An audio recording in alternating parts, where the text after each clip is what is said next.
Hello everyone. आज हम लोग मॉडर्न फिजिक्स चैप्टर स्टार्ट कर रहे हैं। ठीक है, देखो इस चैप्टर में सबसे पहली बात हम लोग ये देखेंगे, या हम लोग जानते भी हैं कि light have A dual character and one is the particle character and दूसरा इज द वेव कैरेक्टर। ठीक है, और लाइट का जो वेव कैरेक्टर है इसके बारे में हम लोग वेव ऑप्टिक्स में स्टडी करते हैं। यहाँ पे हम लोग लाइट का पार्टिकल कैरेक्टर के बारे में स्टडी करेंगे। ठीक है, तो फोटो इलेक्ट्रिक इफेक्ट में हम लोग लाइट का पार्टिकल कैरेक्टर के बारे में स्टडी करते हैं। देखो हम लोग क्या जानते हैं कि लाइट जो है बहुत छोटे छोटे पार्टिकल से मिलके बना हुआ है and that is called photon. ठीक है, तो उस फोटोन के बारे में थोड़ा हम लोग देख लेते हैं। देखो हम लोग ऑलरेडी जानते हैं यदि speed of light in a vacuum 3 × 10⁸ metre पर सेकेंड के बराबर होता है, तो speed of photon in the vacuum कितना होगा 3 × 10⁸ मीटर पर सेकेंड। ठीक है, यही सब कुछ प्रॉपर्टी हमने लिख ली है कि photon always travel at the speed of 3 × 10⁸ metre पर सेकेंड इन द वैक्यूम। ठीक है, दूसरी बात यदि मैं rest mass of this photon की बात करूं तो इसका जो रेस्ट मास होता है वो जीरो होता है। ठीक है, वेरी वेरी स्मॉल नेग्लिजिबल होता है, या यूं कहूं कि इसका जो रेस्ट मास होता है जीरो होता है। ठीक है, नेक्स्ट प्रॉपर्टी है, देखो यदि हमारे पास मान लो कोई एक रे है, ठीक है, इस रे का वेवलेंथ लैम्डा है और फ्रीक्वेंसी एफ है। ठीक है, तो एक्चुअली हमने अभी क्या बोले कि यह जो रे है बहुत छोटे छोटे पार्टिकल से मिलकर बना हुआ, बहुत छोटे छोटे particle, that particle is called photon.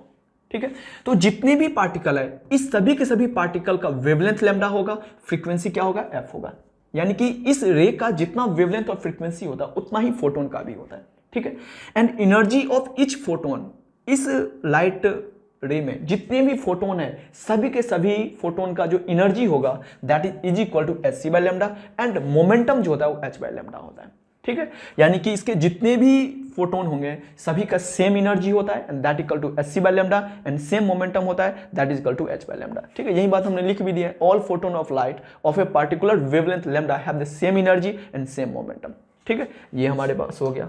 Next हम लोग देखें तो हमारे पास क्या है कि व्हेन ए फोटोन, देखो जब फोटोन किसी मटेरियल से के पार्टिकल से टकराता है, ठीक है, मान लो कि हमारे पास एक मेटल है, इस पे लाइट रे इंसिडेंट हो रहा है। ठीक है, हमारे पास ये क्या है कि मान लो कि हमारे पास यहाँ कोई सरफेस है, ठीक है, इस पे रे इंसिडेंट कर रहे हैं और हम लोग क्या जानते हैं कि जो लाइट रे है बहुत छोटे छोटे पार्टिकल्स मिलकर बना हुआ है, दैट इज कॉल्ड फोटोन। ठीक है, यानी कि यह जो एक फोटोन है इस मटेरियल के पार्टिकल से टकराया, तो ड्यूरिंग द कोलिजन, यानी कि फोटोन जब किसी मटेरियल के पार्टिकल से टकराता है, ठीक है, तो during this collision total energy and momentum जो है वो कंजर्व होता है। हाँ, total number of photon conserve हो भी सकता है और नहीं भी हो सकता है। ठीक है, मान लो कि यह एक ऐसा सरफेस है कि फोटोन के एब्जॉर्ब कर रहा है तो कंजर्व नहीं होगा।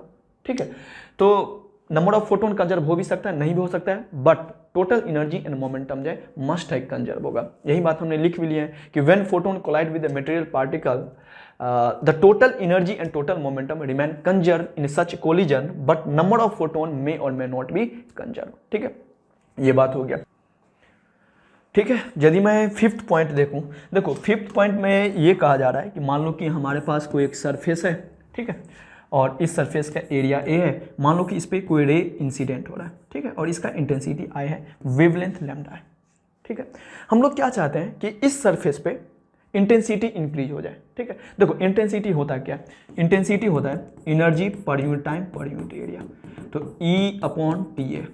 ठीक है, मान लेते हैं कि n number of photon incident हो रहा है on this surface in T time. ठीक है, तो इंटेंसिटी कितना लिखोगे, n number of photon, etch photon का एनर्जी कितना होगा, यदि इस रे का वेवलेंथ लैम्डा है तो hc/λ, तो n नंबर ऑफ फोटोन का कितना हो जाएगा बताओ, NhcΔ TAB लिख दिया। ठीक है, हम क्या चाहते हैं कि इसी सरफेस पे सेम रे इंसिडेंट करना है। ठीक है, टी भी सेम रखना है, इसी सरफेस पे सेम टाइम में सेम एरिया में सेम रे इंसिडेंट करके हम इंटेंसिटी इंक्रीज करना चाहते हैं। ठीक है, मतलब टी सेम रखना है, ए सेम रखना है, लैम्डा सेम रखना है, एच तो कांस्टेंट ही होता है, प्लैंक्स कांस्टेंट, सी तो कांस्टेंट ही है। हम क्या चाहते हैं, इंटेंसिटी बढ़ाना। यह तभी पॉसिबल है यदि नंबर ऑफ फोटोन इंसिडेंट इस पे अधिक से अधिक हो जाए टी टाइम में। ठीक है, तो यदि किसी सरफेस पे सेम रे से इंटेंसिटी सेम टाइम में इंक्रीज करना है तो हमें क्या करना पड़ेगा, नंबर ऑफ फोटोन अधिक से अधिक इंसिडेंट करना पड़ेगा। ठीक है, यही बात बोला गया, यदि आई इंक्रीज करना on the surface by using the same wavelength of the रे तो एन मस्ट भी इंक्रीज करना पड़ेगा इन दैट टाइम इंटरवल।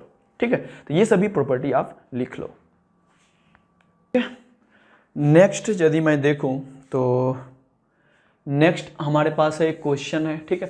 देखो इस क्वेश्चन में क्या सिचुएशन है, a parallel beam of light of wavelength 100 nanometer and intensity 100 watt पर मीटर स्क्वायर, ठीक है। हमारे पास सिचुएशन है कि ए पैरेलल बीम ऑफ रे है, ठीक है, ए पैरेलल बीम ऑफ रे है और इसका जो वेवलेंथ है वो हमारा कितना है 500 नैनोमीटर, ठीक है, और इसका इंटेंसिटी जो है हमारे पास वो कितना है 100 वाट पर मीटर स्क्वायर, ठीक है। हमसे क्या पूछा जा रहा है, energy and linear momentum of each photon, ठीक है।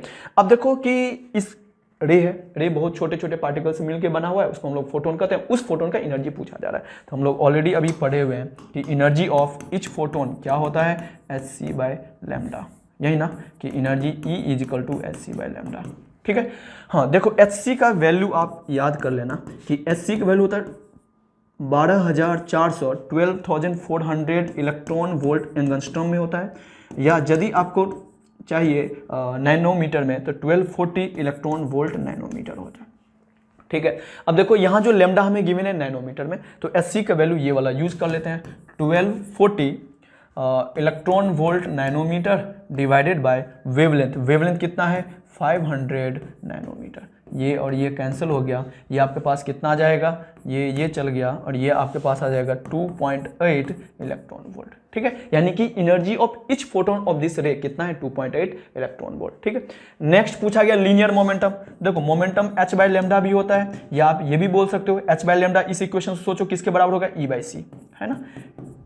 तो लीनियर मोमेंटम का एक और फॉर्मूला होता है दैट इज = E/c, ठीक है। ई क्या है, एनर्जी ऑफ ईच फोटोन, तो ईच फोटोन का एनर्जी 2.8 आ गया इलेक्ट्रॉन वोल्ट डिवाइडेड बाय सी क्या हो गया 3 × 10⁸ मीटर पर सेकेंड, ठीक है। इसको जब आप सॉल्व करोगे तो आपके पास ये आ जाएगा अप्रोक्सीमेटली 0.93 या 0.94 × 10⁻⁻8 इलेक्ट्रॉन वोल्ट सेकेंड पर मीटर, ठीक है। ये आपके पास आ गया मोमेंटम ऑफ ईच फोटोन, ठीक है।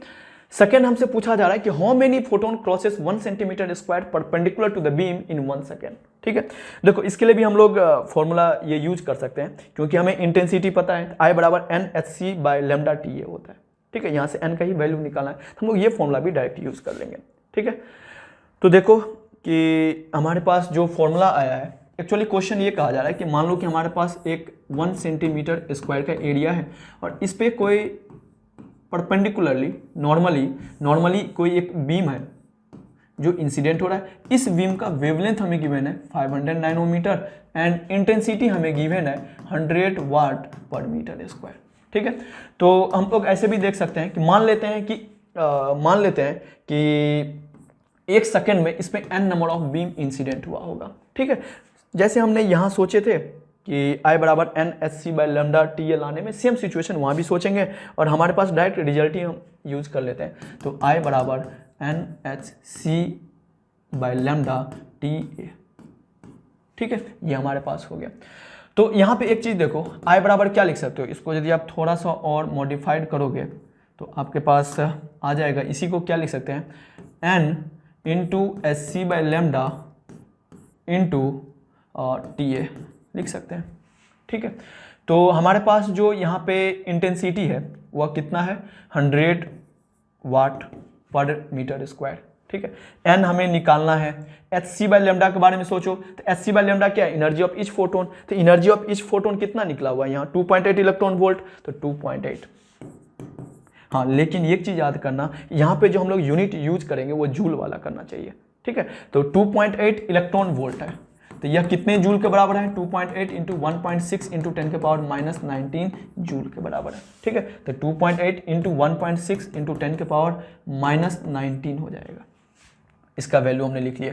डिवाइड बाय टाइम तो 1 सेकेंड है, एरिया क्या है 1 × 10⁻⁻2 है ना, 1 सेंटीमीटर स्क्वायर है ना, 1 सेंटीमीटर स्क्वायर है। यदि इस स्क्वायर को यदि आप मीटर स्क्वायर में लिखोगे 10⁻⁻4 आ जाएगा, ठीक है। यूनिट लिखने की कोई जरूरत नहीं, ये हमारे पास आ गया। ठीक है, हमने सबका जो एसआई यूनिट है उसमें हमने वैल्यू लिखे, ये भी था एसआई यूनिट में, तो एनर्जी का भी यूनिट एसआई में आना चाहिए, तो जूल में हमने लिख दिया। ठीक है, और टी तो 1 सेकेंड हो गया, एरिया 1 सेंटीमीटर स्क्वायर है, इसको यदि आप मीटर स्क्वायर में लिखोगे तो 1 × 10⁻⁴, तो यहाँ से n आपके पास आ गया 100 × 10⁻⁴ डिवाइडेड बाय 2.8 × 1.6 × 10⁻⁻19, है ना। अब इसको सॉल्व करोगे 10⁻⁻2 डिवाइडेड बाय 2.8 × 1.6 × 10⁻⁻19। ठीक है, अब यदि मैं इसको सॉल्व करूं तो हमारे पास जो वैल्यू आ रहा है उसको लिख लेंगे। ठीक है, यदि आप इसको सॉल्व करोगे तो ये अप्रोक्सीमेटली आ जाएगा 2 × 10⁻17। ठीक है, यानी कि 1 सेकेंड में 1 सेंटीमीटर स्क्वायर एरिया पे इतना नंबर ऑफ इलेक्ट्रॉन इंसिडेंट हो रहा है। ठीक है, हाँ सॉरी, इतना नंबर ऑफ फोटोन जो है वह इंसिडेंट हो रहा है। ठीक है, नेक्स्ट हम लोग देखें, नेक्स्ट जो हमारे पास है that is photo electric effect. ठीक है, देखो फोटो इलेक्ट्रिक इफेक्ट के बारे में आप जानते ही होंगे क्या होता है, कि फोटो इलेक्ट्रिक इफेक्ट में क्या होता है कि हमारे पास जो मेटल होता है, हम लोग जानते हैं कि metal have the large number of free electron. ठीक है, तो यह जो मेटल के अंदर जो इलेक्ट्रॉन होता है वो मेटल के अंदर ही मूव करते रहता है। ठीक है, अब इस इलेक्ट्रॉन को बाहर आने के लिए जितना कम से कम अमाउंट ऑफ एनर्जी का रिक्वायरमेंट होगा that is called work function for this metal. ठीक है, जानते ही हो, उसको हम लोग फाई या डब्ल्यू से रिप्रेजेंट करते हैं। ठीक है, तो और इस इलेक्ट्रॉन का मेटल सरफेस से बाहर निकलना, इसी फेनोमेनन को हम लोग क्या बोलते हैं, फोटो इलेक्ट्रिक इफेक्ट बोलते हैं। ठीक है, इसी बात को हमने लिख ली है कि when electromagnetic radiation of the suitable wavelength incident on the metallic surface then electron are emitted and this phenomenon is called photoelectric effect. ठीक है, वर्क फंक्शन क्या होता है कि minimum energy required to make an electron free from this metal. ठीक है, ये हमारे पास हो गया। देखो यदि हम लोग थोड़ा देखें तो हम क्या जानते हैं कि हमारे पास जो मेटल है, this metal have the large number of free electron. ठीक है, बट वह इलेक्ट्रॉन मेटल के अंदर ही मूव करते रहता है। ठीक है, तो इस इलेक्ट्रॉन को मेटल सरफेस या मेटल से बाहर निकलने के लिए जितना कम से कम अमाउंट ऑफ एनर्जी चाहिए that energy is called work function, या वर्क फंक्शन बोलते हैं, उसको हम लोग डब्ल्यू या फाई से रिप्रेजेंट करते हैं। ठीक है, अब सोचो एक्चुअली फोटो इलेक्ट्रिक इफेक्ट में होता क्या है कि हमारे पास मेटल सरफेस होता है, उस पर हम लोग लाइट रे को इंसिडेंट कर रहे हैं। ठीक है, हम लोग जानते हैं कि लाइट रे है बहुत छोटे छोटे पार्टिकल से मिलकर बना हुआ है, दैट इज कॉल्ड फोटोन। ठीक है, तो यह जो फोटोन है, यह फोटोन जब लाइट रे इस पर इंसिडेंट होगा तो यह फोटोन जो है यह मेटल सरफेस के इलेक्ट्रॉन या मेटल के इलेक्ट्रॉन से टकराता है। ठीक है, तो जब ये कोलिजन होता है तो ड्यूरिंग द कोलिजन यह फोटोन क्या करता है, पूरी एनर्जी इस इलेक्ट्रॉन को ट्रांसफर कर देता है। ठीक है, मान लो कि एनर्जी ऑफ ईच फोटोन जो है ई है। ठीक है, यदि यह एनर्जी ई का वैल्यू यदि लेस देन 5 हो गया, ठीक है, मतलब जो फोटोन है उसका जो एनर्जी हो गया वह पूरे एनर्जी ड्यूरिंग द कोलिजन किसको दे दिया, इलेक्ट्रॉन को। ठीक है, यदि इलेक्ट्रॉन के पास एनर्जी वर्क फंक्शन से कम आ गया तो इलेक्ट्रॉन क्या करेगा, मेटल से बाहर ही नहीं निकलेगा। तो इस केस में नो फोटो इलेक्ट्रिक इफेक्ट। ठीक है, अब सोचो यदि E ग्रेटर देन 5 हो गया, ठीक है, मतलब जो यह फोटोन आ रहा है यदि उसका energy work function of this metal से ज्यादा है तो क्या पॉसिबिलिटी है, तो देखो कि जब ये टकराया होगा पूरे एनर्जी उन्होंने इलेक्ट्रॉन को दे दिया, मतलब इलेक्ट्रॉन के पास जो एनर्जी है वो वर्क फंक्शन से ज्यादा है। अब इलेक्ट्रॉन क्या कर सकता है, एक पॉसिबिलिटी तो ये है कि यह इलेक्ट्रॉन के पास एनर्जी आ गया, वो अपने पूरे एनर्जी जो है अगल बगल एटम से टकरा लिया, उसी में खर्च कर दिया, मतलब बाहर निकलने में उन्होंने यूज ही नहीं किया। ठीक है, तो इस सिचुएशन में क्या करेगा, इलेक्ट्रॉन मेटल के अंदर ही रह गया, बाहर नहीं निकला, यानी कि फोटो इलेक्ट्रिक इफेक्ट नहीं हुआ। तो नो फोटो इलेक्ट्रिक इफेक्ट एक पॉसिबिलिटी आ गया। ठीक है, नो फोटो इलेक्ट्रिक इफेक्ट।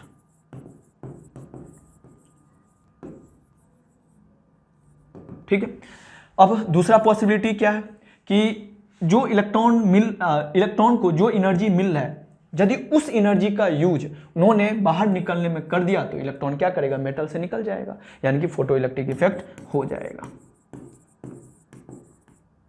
ठीक है, तो यहां से हम ये देखना चाह रहे थे कि जो इंसिडेंट रे है और उसके फोटोन के पास जो एनर्जी है यदि वर्क फंक्शन से कम हो गया तब तो श्योर है कि फोटो इलेक्ट्रिक इफेक्ट नहीं होगा, लेकिन यदि इसके पास एनर्जी वर्क फंक्शन से ज्यादा है तो फोटो इलेक्ट्रिक इफेक्ट हो भी सकता है और नहीं भी हो सकता है, जस्ट पॉसिबिलिटी वाली बात है।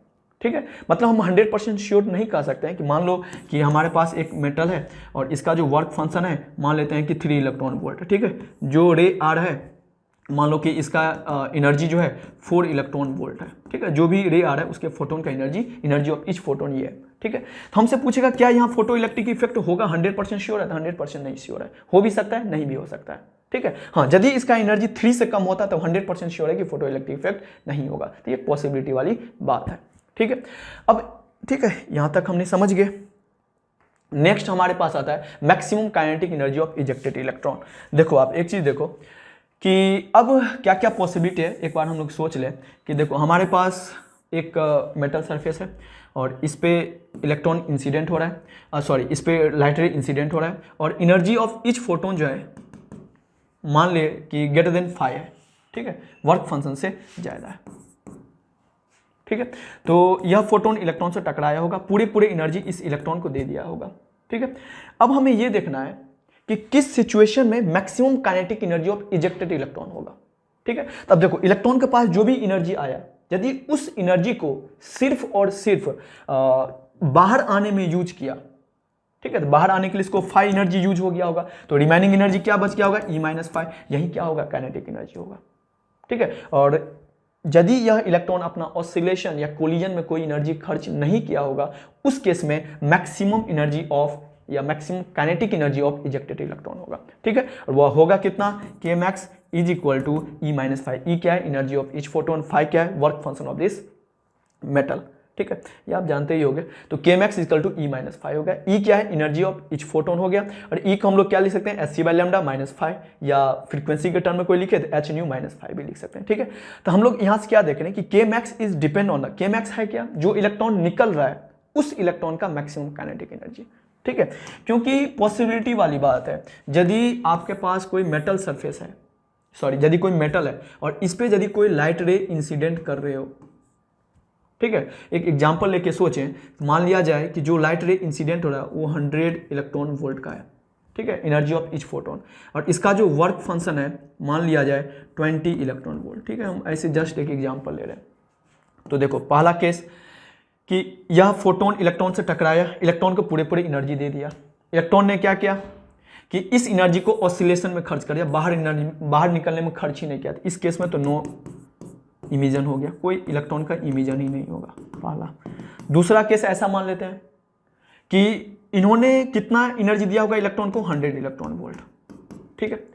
अब इन्होंने क्या किया कि 80 इलेक्ट्रॉन वोल्ट कोलिजन में खर्च कर दिया, अगल बगल से टकराने में, और 20 इलेक्ट्रॉन वोल्ट निकलने में खर्च किया। तो इसके पास कितना एनर्जी बच गया इलेक्ट्रॉन के पास जब मेटल से बाहर आएगा, 0, क्योंकि 100 इलेक्ट्रॉन वोल्ट इसके पास एनर्जी था, उसमें से 80 इलेक्ट्रॉन वोल्ट कोलिजन में समाप्त कर दिया, अगल बगल से टकराने में, जो रिमेनिंग बचा 20 उसका यूज करके उन्होंने जस्ट बाहर निकल गया, ठीक है। तो इस केस में काइनेटिक एनर्जी 0 हो गया, ठीक है। अब इलेक्ट्रॉन ऐसा भी कर सकता है, या बहुत सारे ऐसे भी इलेक्ट्रॉन होंगे जिसको एनर्जी मिला होगा और उस एनर्जी का कुछ जो है कोलिजन में खर्च किया होगा, रिमेनिंग निकलने में, बाकी बच के जो भी बचा होगा, मान लो कि यह एक इलेक्ट्रॉन है, इन्होंने क्या किया कि 30 इलेक्ट्रॉन वोल्ट कोलिजन में खर्च कर दिया, तो बचा कितना, 70 में से 20 जो है निकलने में खर्च हो गया, तो बचा कितना, 50 इलेक्ट्रॉन वोल्ट। यानी कि यह जो इलेक्ट्रॉन निकलेगा उसका काइनेटिक एनर्जी कितना होगा, 50 इलेक्ट्रॉन वोल्ट, ठीक है। तो यानी कि जो इलेक्ट्रॉन इमिजन हो रहा उसका जो काइनेटिक एनर्जी है एक रेंज में आ रहा है, 0 से लेके मैक्सिमम कितना हो सकता है इलेक्ट्रॉन का काइनेटिक एनर्जी, वह E-5। मतलब मान लो 100 इलेक्ट्रॉन वोल्ट आ गया, उन्होंने क्या किया, कोलिजन में कोई एनर्जी यूज नहीं किया, जो भी एनर्जी यूज किया है इसको जस्ट बाहर आने में, यानी कि 100 में से 20 इलेक्ट्रॉन वोल्ट बाहर आने में जो 80 इलेक्ट्रॉन वोल्ट बच गया होगा वही काइनेटिक एनर्जी होगा, ठीक है। तो ये हमारे पास E-5 होगा। यानी कि जो इलेक्ट्रॉन का इमिजन हो रहा है फ्रॉम दिस मेटल, उसका जो काइनेटिक एनर्जी है वो कहाँ से कहाँ वेरी करेगा, 0 से लेकर Kmax तक। Kmax का वैल्यू E-5 होता है, ठीक है। हाँ, यहाँ से एक चीज और देखो कि जो maximum kinetic energy of ejected electron है that depend on the wavelength and frequency of the incident ray, does not depend on the intensity of this ray. Ray के इंटेंसिटी का कोई टर्म ही नहीं है, ठीक है। यह किस पे सिर्फ डिपेंड करता है, lambda and frequency of incident ray, ठीक है। तो यही बात हमने लिख दी, इसको आप नोट कर लो, ठीक है। ये हमारे पास हो गया। नेक्स्ट यदि हम लोग देखें तो हमारे पास क्या, थ्रेशोल्ड वेवलेंथ। देखो थ्रेशोल्ड वेवलेंथ क्या होता है कि थ्रेशोल्ड वेवलेंथ, मान लो देखो कि हमारे पास कोई एक मेटल है जिसका वर्क फंक्शन जो है 5 है, ठीक है। अब कह रहा है कितने वेवलेंथ का रे इंसिडेंट करें ताकि उसका एनर्जी ऑफ द फोटोन 5 के बराबर हो जाए।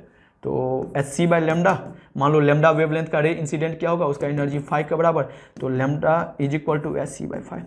तो इसी को हम लोग क्या बोलते हैं, इसी को हम लोग बोलते हैं थ्रेशोल्ड वेवलेंथ। ठीक है, अब सोचो कि मान लो इसका लैम्डा नोट, थ्रेशोल्ड वेवलेंथ को हम जनरली लैम्डा नोट या लैम्डा टीएस से रिप्रेजेंट करते हैं, उसका वैल्यू हो गया hc/5।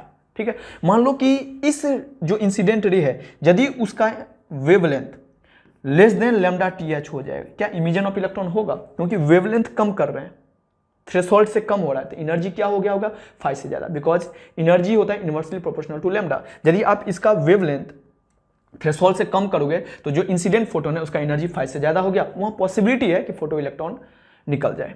ठीक है, एक तो ये हो गया। अब सोचो यदि इसका wavelength greater than lambda TH कर दे, थ्रेशोल्ड से ज्यादा कर देंगे, तो इस केस में क्या इमिजन होगा? नहीं होगा। क्यों? क्योंकि जो इंसिडेंट रे है उसके वेवलेंथ को हम बढ़ा रहे हैं, यानी कि एनर्जी घटा रहे हैं। लैम्डा टीएच पे एनर्जी 5 था और वेवलेंथ बढ़ा रहे हैं लैम्डा टीएच से, यानी कि इसका जो इंसिडेंट रे है उसका जो फोटोन होगा, उसका जो एनर्जी होगा 5 से कम हो जाएगा और उस केस में कोई फोटो इमिजन नहीं होगा। ठीक है, यही बात हमने लिखी दी है ऑलरेडी कि ठीक है, ये हमारे पास हो गया। लैम्डा यदि ग्रेटर देन लैम्डा नोट हो गया तो कोई फोटो इलेक्ट्रिक इफेक्ट नहीं होगा, लैम्डा यदि लेस देन लैम्डा नोट हो गया तो फोटो इलेक्ट्रिक इफेक्ट हो जाएगा। ठीक है, लैम्डा नोट को ही हम लोग क्या बोलते हैं? थ्रेशोल्ड वेवलेंथ कहते हैं, और 5 बराबर hc/लैम्डा नोट कर दो, यहां से लैम्डा नोट का वैल्यू आ जाता है। ठीक है, नेक्स्ट जो हमारे पास आता है that is threshold frequency. Same situation यहां भी। ठीक है, अब जो रे इंसिडेंट हो रहा है उसका कितना फ्रीक्वेंसी का रे यहाँ इंसिडेंट करें ताकि उसका एनर्जी वर्क फंक्शन के बराबर हो जाए, तो hc/ν = 5 कर दिए तो न्यू का जो वैल्यू आ गया that is called threshold frequency. ठीक है, अब सोचो कि यदि हम लोग जो रे इंसिडेंट हो रहा है उसका फ्रीक्वेंसी यदि थ्रेशोल्ड फ्रीक्वेंसी से ज्यादा कर दें तो इस केस में फोटो इमिजन होगा या नहीं होगा?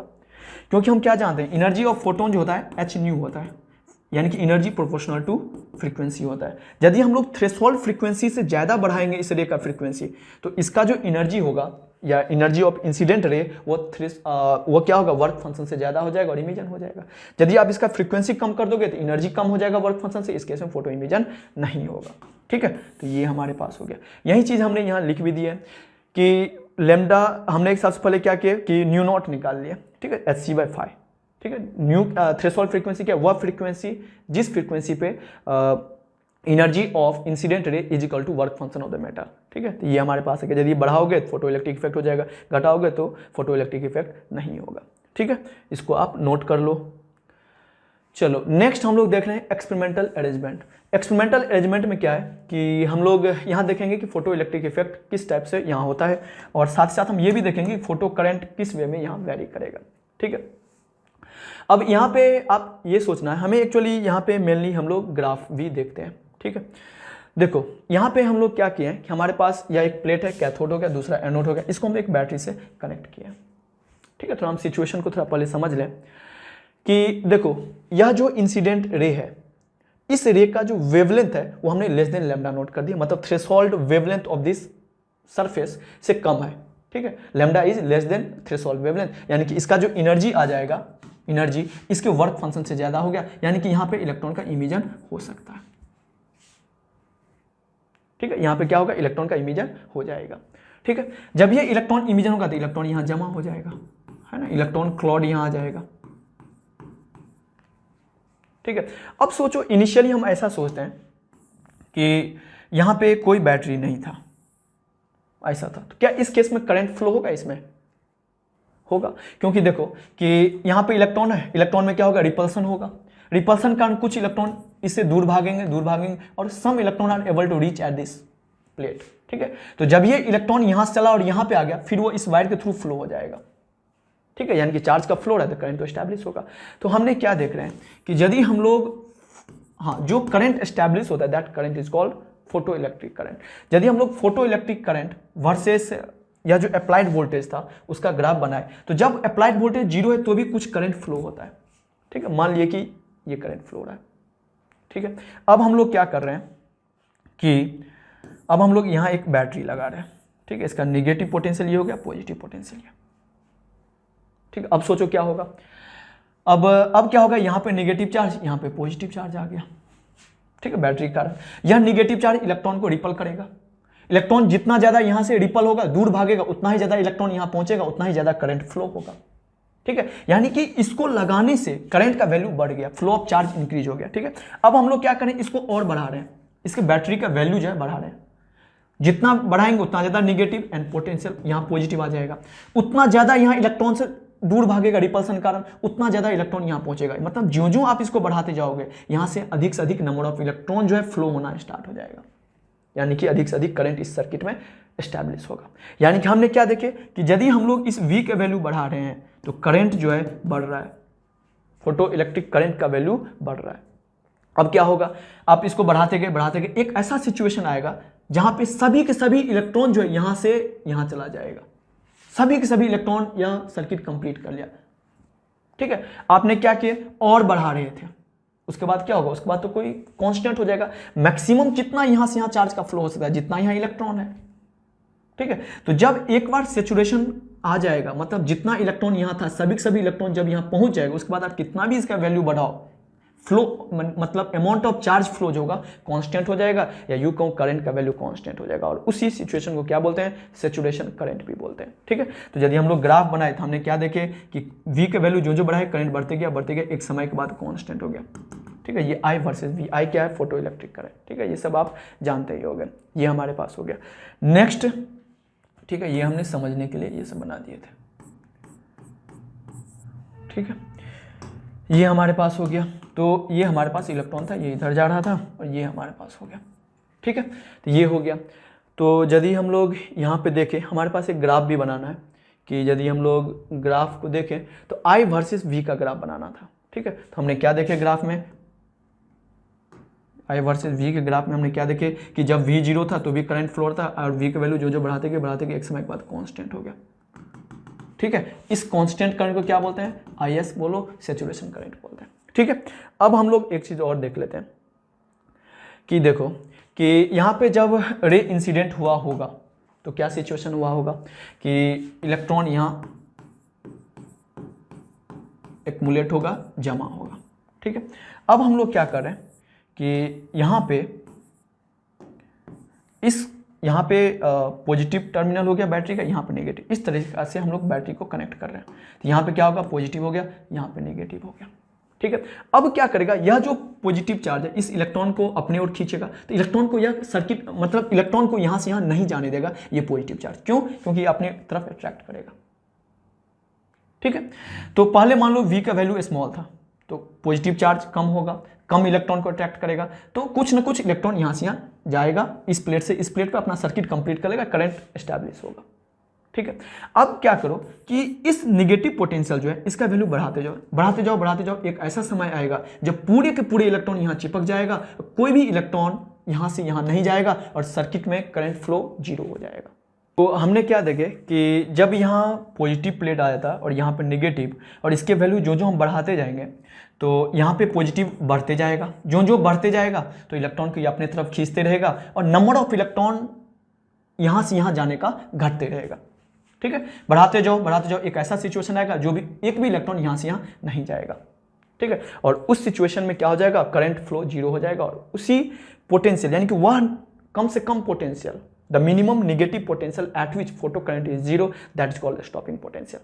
ठीक है, तो हमने क्या देखे कि एक्चुअली हम लोग यहाँ पे नेगेटिव और इस यहाँ पे जब नेगेटिव पॉजिटिव था इसको हम लोग पॉजिटिव पोटेंशियल एज्यूम कर लेते, उसके रिस्पेक्ट में ये उल्टा है। ठीक है, इसको नेगेटिव पोटेंशियल एज्यूम करेंगे, जो जो हम लोग नेगेटिव पोटेंशियल इसका वैल्यू बढ़ाते गए तो I का वैल्यू क्या हो गया, घटते गया, घटते एक ऐसा सिचुएशन आएगा जहाँ पे करंट क्या हो जाएगा, 0 हो जाएगा। ठीक है, एक ऐसा सिचुएशन आएगा जहाँ पे करंट क्या हो जाएगा, 0 हो जाएगा। उसी पोटेंशियल को जहाँ पे करंट 0 हो जाता है that is called stopping potential, जिसको हम लोग VS से जनरली रिप्रेजेंट करते हैं। ठीक है, तो ये हमारे पास हो गया। अब सोचो VS का वैल्यू कैसे निकालोगे, कम से कम कितना पोटेंशियल यहाँ चाहिए ताकि इलेक्ट्रॉन जो है एक भी इलेक्ट्रॉन का फ्लो नहीं हो। ठीक है, देखो तो हम लोग क्या जानते हैं कि देखो हम लोग के एक चीज सोच रहे हैं कि यहाँ पे जो इलेक्ट्रॉन का इमिजन हो रहा है, ठीक है, यहाँ पे जो इलेक्ट्रॉन का इमिजन हो रहा है, ठीक है, उस इलेक्ट्रॉन का डिफरेंट काइनेटिक एनर्जी होगा, है ना। कुछ इलेक्ट्रॉन का काइनेटिक एनर्जी 0 भी होगा, किसी इलेक्ट्रॉन का काइनेटिक एनर्जी मैक्सिमम भी होगा, that is equal to E-5, है ना। अभी हम लोग देखे थे कि यदि कोई सफिशिएंट वेवलेंथ का रे किसी मेटल सरफेस पे इंसिडेंट होता है तो जो इलेक्ट्रॉन का इमिजन होता है वो डिफरेंट काइनेटिक एनर्जी का, उसका काइनेटिक एनर्जी 0 से लेकर Kmax तक वैरी करता है। ठीक है, तो मान लो जिस इलेक्ट्रॉन का मैक्सिमम काइनेटिक एनर्जी होगा उस इलेक्ट्रॉन को मैक्सिमम पॉसिबिलिटी या उस इलेक्ट्रॉन का मैक्सिमम चांसेस है कि वो यहां से यहां चले जाएगा, ठीक है, और वो सर्किट कंप्लीट कर जाए। हम क्या चाहते हैं, एक भी इलेक्ट्रॉन यहां नहीं पहुंचे। हमें क्या निकालना है, एक ऐसा Vs का वैल्यू जहां पे I का वैल्यू 0 हो जाए, मतलब कोई चार्ज फ्लो नहीं होना चाहिए, मतलब इलेक्ट्रॉन यहां से यहां नहीं पहुंचना चाहिए, ठीक है। सोचो कि जिस इलेक्ट्रॉन का मैक्सिमम काइनेटिक एनर्जी है, यदि वही इलेक्ट्रॉन यहां तक नहीं पहुंचे तो कोई भी इलेक्ट्रॉन यहां नहीं पहुंचेगा। यानी कि हमारा टारगेट क्या है कि इस इलेक्ट्रॉन को इस जस्ट पहले रोक देना, यहां का काइनेटिक एनर्जी 0 हो गया। इस इलेक्ट्रॉन का, जिस इलेक्ट्रॉन के पास मैक्सिमम काइनेटिक एनर्जी है, वह इलेक्ट्रॉन इस प्लेट से जस्ट पहले रुक जाना चाहिए, ठीक है। अब हम लोग क्या करें, इस इलेक्ट्रॉन के लिए एनर्जी कंजर्वेशन यूज कर लेते हैं। यहां से यहां तक काइनेटिक एनर्जी, यहां पे देखो कि ये यदि यहां पे जो इलेक्ट्रॉन है इसके पास पोटेंशियल एनर्जी कितना होगा, बिकॉज ये प्लस माइनस EV होगा, प्लस भी होगा यहाँ का पोटेंशियल, और यहाँ का पोटेंशियल कितना हो गया, 0 हो गया, है ना। इसको 0 मान लो, यदि ये Vs है तो EVs हो जाएगा यहाँ का, ठीक है। तो यहाँ से यहाँ तक पोटेंशियल एनर्जी का गेन हो रहा है, काइनेटिक एनर्जी का लॉस हो रहा है, तो लॉस बराबर गेन कर देते हैं, है ना, एनर्जी कंजर्वेशन से। तो K max is equal to E into Vs, यही हमारा स्टॉपिंग पोटेंशियल होता है, ठीक है। तो यही चीज़ है, हम लोग यहाँ लिख भी लिए। स्टॉपिंग पोटेंशियल क्या है, ठीक है, minimum negative potential of anode with respect to cathode at which photocurrent is 0, that is called that minimum potential is called stopping potential। stopping potential को हम लोग V0 या Vs दोनों से रिप्रेजेंट करते हैं, और यहाँ से हमारे पास जो रिलेशन आ गया K max equal to E into Vs, यानी कि Vs is equal to 1/E into K max, ठीक है। तो Vs is equal to 1/E into E minus 5, इसको हम ऐसे भी लिख सकते हैं 1/E into Hc by lambda minus 5, ठीक है। या हम ऐसे भी लिख सकते हैं Vs is equal to 1/E into H nu minus 5, ठीक है। तो ये भी हमारे पास फॉर्मूला है स्टॉपिंग पोटेंशियल का, और ये भी है। यहां से एक चीज और हम लोग देख रहे हैं कि स्टॉपिंग पोटेंशियल किस पे डिपेंड करता है, फ्रीक्वेंसी एंड वेवलेंथ पे and work function of the metal पे, लेकिन ये इंटेंसिटी पे डिपेंड नहीं करता है, ठीक है। तो यही चीज हम यहाँ लिख भी दिए कि stopping potential depend on frequency and wavelength of the incident radiation, stopping potential does not depend on intensity of incident radiation, ठीक है। नेक्स्ट यदि हम लोग देखें, हमारे पास ग्राफ हम लोग बना रहे थे, ग्राफ हमारे पास ये हो गया, इसको और कंप्लीट करें तो कुछ इस टाइप से हो जाएगा, ठीक है। यदि इसको हम लोग और थोड़ा कंप्लीट करें तो कुछ इस पे हो जाएगा। यह जो पोटेंशियल है that is called stopping potential, ठीक है, ये हमारे पास हो गया। नेक्स्ट हमारे पास ग्राफ है I वर्सेस V का निकालना है, but different intensity and same frequency, ठीक है। हाँ, एक चीज आप सोचो कि यदि हम लोग ऐसा करें कि यहां पे जो रे इंसिडेंट हो रहा है, यदि उसका इंटेंसिटी I है, ठीक, यदि हम लोग I का वैल्यू इंक्रीज करें तो क्या सैचुरेशन करंट में कोई चेंज आएगा? सैचुरेशन करंट कब आया था? यदि पूरे के पूरे इलेक्ट्रॉन यहां से यहां पहुंचा था, ठीक है। अब इंटेंसिटी क्या होता है? एनर्जी पर यूनिट टाइम। हम एक चीज ऑलरेडी स्टडी कर चुके थे कि इंटेंसिटी जितना ज्यादा होगा, यानी कि नंबर ऑफ फोटोन जो इंसिडेंट होगा उतना ही ज्यादा, ठीक है। और यहां पे क्या होता है कि जो फोटोन आ रहा है वो इस मेटल के इलेक्ट्रॉन से टकराता है, फिर इलेक्ट्रॉन इमिशन होता है, ठीक है। यानी कि जितना अधिक फोटोन आएगा उतना ही ज्यादा इलेक्ट्रॉन से टकराएगा और उतना ही ज्यादा इलेक्ट्रॉन का इमिशन भी होगा, यानी कि, ठीक है। यानी कि I का वैल्यू जितना ज्यादा होगा, यानी कि यह जो इंटेंसिटी है उसका वैल्यू जितना ही ज्यादा होगा उतना ही ज्यादा इलेक्ट्रॉन क्लॉड होगा और उतना ही ज्यादा यहां से यहां करंट का फ्लो होगा। यानी कि यदि I का वैल्यू बढ़ा रहे हो तो हम क्या देख रहे हैं कि नंबर ऑफ फ्री इलेक्ट्रॉन यहाँ ज्यादा हो रहा है। सैचुरेशन करंट किसके कारण आया था? जब पूरे पूरे इलेक्ट्रॉन यहाँ से यहाँ पहुंच गया था, यानी कि तो सैचुरेशन करंट का वैल्यू भी इंक्रीज हो जाएगा। सैचुरेशन करंट केवल और केवल इंटेंसिटी ऑफ रे पे डिपेंड करता है, ठीक है। अब हमें जो ग्राफ बनाना है उसके बारे में यदि हम लोग देखें तो डिफरेंट इंटेंसिटी डिफरेंट है, सेम फ्रीक्वेंसी का, ठीक है। अब देखो ग्राफ तो कुछ ऐसा ही आया था, ऐसे, ठीक है। और ये हमारा सैचुरेशन करंट हो गया, ये हमारा स्टॉपिंग पोटेंशियल हो गया, ठीक है। अब देखो हम लोग एक चीज जानते हैं कि फ्रीक्वेंसी सेम है, फ्रीक्वेंसी सेम है, इसका मतलब स्टॉपिंग पोटेंशियल सेम होगा, क्योंकि या तो ये फ्रीक्वेंसी एंड वेवलेंथ पे ही डिपेंड करता है, ठीक है। और इंटेंसिटी डिफरेंट है, इसका मतलब सैचुरेशन करंट डिफरेंट होगा, ठीक है। यानी कि ऐसे बना लो, यदि ये इंटेंसिटी I1 हो गया, ये I2 हो गया, और तो मस्ट है I2 ग्रेटर देन I1 होगा। क्यों? क्योंकि इसके लिए सैचुरेशन करंट ज्यादा है, जितना ज्यादा इंटेंसिटी सैचुरेशन करंट उतना ही ज्यादा, ठीक है। ये हमारे पास हो गया। नेक्स्ट हमें जो ग्राफ बनाना है photo current versus applied voltage ही है, बट यहाँ पे इंटेंसिटी सेम रखना है बट फ्रीक्वेंसी डिफरेंट करना है, ठीक है। तो हम लोग ये जानते हैं कि मान लो किसी फ्रीक्वेंसी पे तो ये ग्राफ हो गया, है ना, किसी फ्रीक्वेंसी पे हमारे पास ये ग्राफ हो गया, अच्छा यहाँ गया, यहाँ गया, यहाँ गया, ठीक है, ये ग्राफ हो गया। यहाँ पे इंटेंसिटी सेम है, इसका मतलब सेचुरेशन करंट क्या होगा या IS का वैल्यू जो है वो सेम होगा, और ये जो है फ्रीक्वेंसी डिफरेंट है, मतलब स्टॉपिंग पोटेंशियल डिफरेंट होगा, ठीक है, VS जो है डिफरेंट होगा।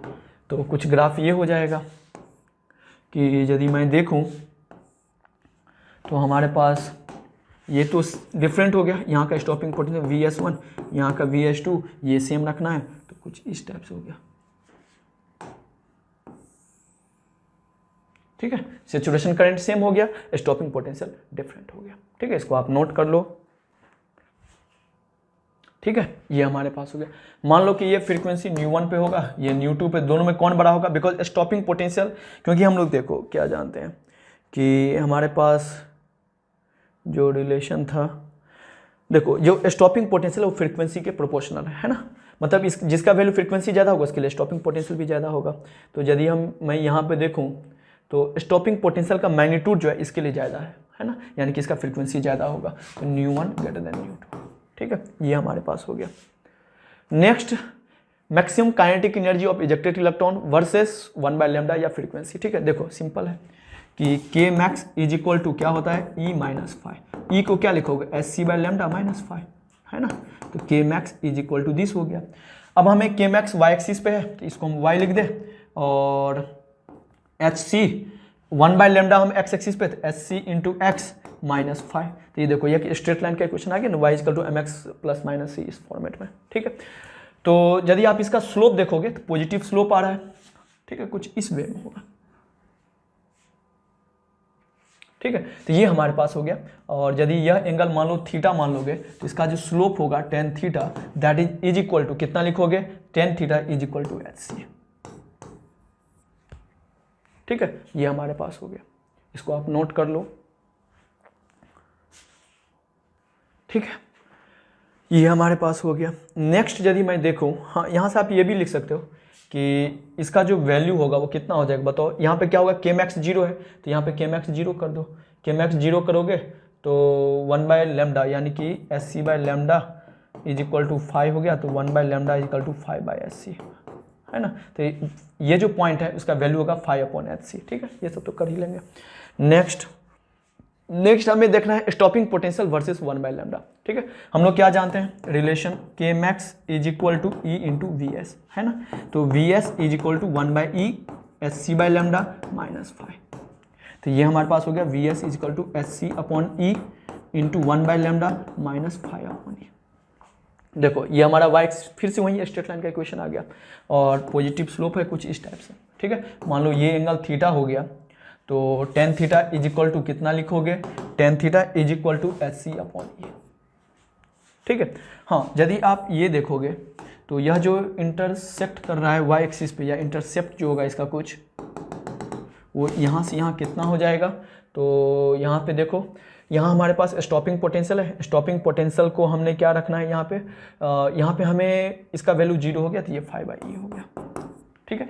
यह मान लो किसी एक मेटल M1 के लिए, दूसरे मेटल के लिए क्या होगा, देखो यह जो स्लोप है वह वर्क फंक्शन पर डिपेंड नहीं करता है, ठीक है। तो किसी भी मेटल के लिए tan थीटा का वैल्यू कांस्टेंट होगा, यहाँ पे SC/E, H भी कांस्टेंट, C भी कांस्टेंट, E भी कांस्टेंट, तो डिफरेंट मेटल के लिए फाई का वैल्यू डिफरेंट होगा, तो यह इंटरसेप्ट डिफरेंट आ जाएगा, ठीक है, बट इसके पैरेलल ही होंगे दूसरे मेटल का भी, ठीक है। नेक्स्ट हमारे पास force due to the radiation, ठीक है। देखो ये चीज़ आपने थ्योरी में ऑलरेडी स्टडी की होगी कि यदि कोई इलेक्ट्रोमैग्नेटिक वेव को या इलेक्ट्रोमैग्नेटिक रे को यदि हम लोग किसी सरफेस पे इंसिडेंट करते हैं तो उस सरफेस पे फोर्स एक्ट होता है, ठीक है, और उसका फॉर्मूला जो होता है F बराबर IA/C, ठीक है। हाँ यह फॉर्मूला तभी वैलिड है यदि नॉर्मली इंसिडेंस हो, ठीक है। अब ऐसा भी पॉसिबल है कि यह जो सरफेस है कंप्लीटली फोटोन को एब्जॉर्ब कर ले, दूसरा पॉसिबिलिटी ये भी है कि परफेक्टली रिफ्लेक्ट कर दे, ठीक है। हमने दो सिचुएशन सिंपल लिए, एक तो परफेक्टली एब्जॉर्बिंग, दूसरा परफेक्टली रिफ्लेक्टिंग, ठीक है। परफेक्टली एब्जॉर्बिंग के केस में फोर्स का फॉर्मूला ये हो जाता है, ठीक है। एंड परफेक्टली रिफ्लेक्टिंग के केस में जो फोर्स का फॉर्मूला होता है 2IA/c, ठीक है। ये फॉर्मूला कब वैलिड है? यदि कोई रे नॉर्मली इंसिडेंस हो रहा है तो, ठीक है। आई क्या होगा? इंटेंसिटी। ए क्या है? इसका क्रॉस सेक्शन एरिया। एंड सी क्या है? Speed of light in the vacuum, ठीक है। इसको आप नोट कर लो, ठीक है। नेक्स्ट जो हमारे पास क्वेश्चन है कि, ठीक है, यही रेडिएशन फोर्स पे बेस्ड क्वेश्चन है कि ए प्लेट ऑफ मास, हमारे पास एक प्लेट है, ठीक है, जिसका मास है 10 ग्राम, है ना, 10 × 10⁻³ kg, ठीक है, is in equilibrium in air due to the force exerted by light beam on this plate, ठीक है।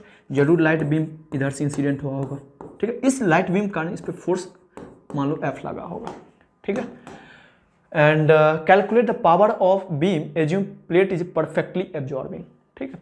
तो यह बीम, ठीक है, यह मान लो कि इसका एरिया A है और इसका इंटेंसिटी I है, ठीक है। तो इस पे इंसिडेंट होने के कारण इस प्लेट पर फोर्स लगा होगा ऊपर की तरफ, इसका अपना वेट होगा mg, ठीक है। इक्विलिब्रियम में नेट फोर्स 0 होगा, तो F इक्वल टू कितना हो जाएगा? mg हो जाएगा। फोर्स कितना होगा? देखो परफेक्टली एब्जॉर्बिंग लिखा हुआ है ना, नॉर्मली इंसिडेंस भी हो रहा है, ठीक है। जेईई मेंस के सिलेबस में नॉर्मली इंसिडेंस ही है।